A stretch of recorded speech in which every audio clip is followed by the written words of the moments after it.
In the shadowed streets of Cape Town, where the line between legitimate business and organized crime blurs, one name stood out: Mark Lifman. A man whose life was as enigmatic as it was dangerous, Lifman's death, on November 3, 2024, sent shockwaves through the underworld of South Africa. Mark Lifman, born in 1965, was a businessman with deep roots in the city's nightlife and real estate sectors. On the surface, he was a successful entrepreneur, owning nightclubs, restaurants, and properties in prime locations across Cape Town. But behind the polished veneer of legitimate enterprises, Lifman was long suspected of playing a key role in Cape Town's criminal networks. His involvement in nightclub security was just the beginning. Allegations of protection rackets, money laundering, tax evasion, and even murder dogged him for years. Lifman's name became synonymous with power and fear. Those who ran businesses in the city's bustling nightlife scene spoke in hushed tones about the payments they allegedly made to ensure their establishments remained safe from violence. Though he always maintained his innocence, the connection between Lifman and these alleged rackets was undeniable. In 2017, Lifman's world took an even darker turn. He was linked to the murder of Brian Weinstein, infamously known as the Steroid King, a well-connected steroid dealer whose rise and fall mirrored the dangerous world Lifman was entangled in. Weinstein's death, brutal and swift, raised many questions. Was Lifman involved? The authorities certainly thought so. But despite being a suspect, he remained free on bail, due to appear in court again just one day after his death. On November 3, 2024, Mark Lifman was killed in what police are calling a targeted assassination.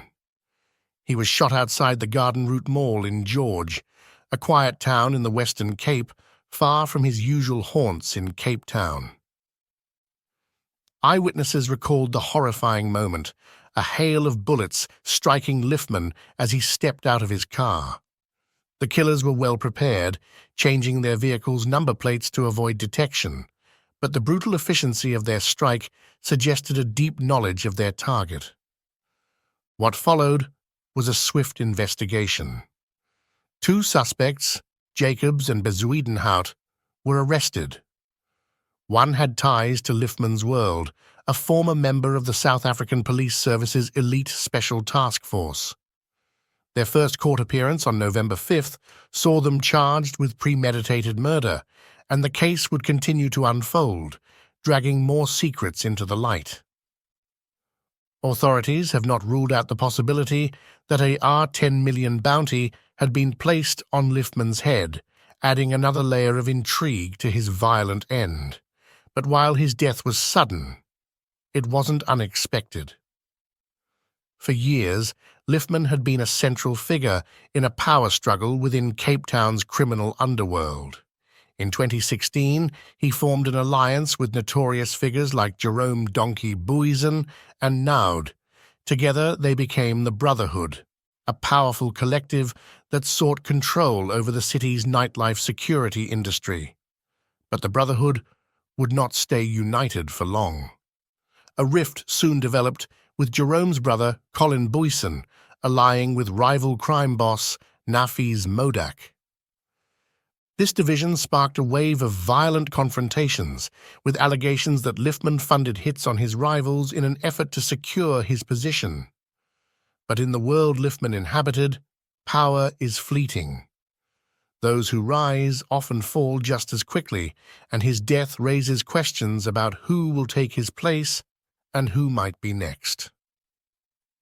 As investigations continue, there are whispers that Lifman's assassination may have been the result of an old score being settled, a power grab, or simply a betrayal within the ranks of his own organization. The details are murky, but one thing is clear. His death marks a new chapter in the violent, chaotic world of Cape Town's criminal underworld. Lifman's life may have ended in a hail of bullets, but his legacy, the alliances, the feuds, and the bloodshed will continue to echo through the streets of the city he once ruled from the shadows. And so, the story of Mark Lifman, a man who navigated the dangerous and often deadly intersection of business and crime, comes to an abrupt end. But in the underworld of Cape Town, the repercussions of his death are only just beginning.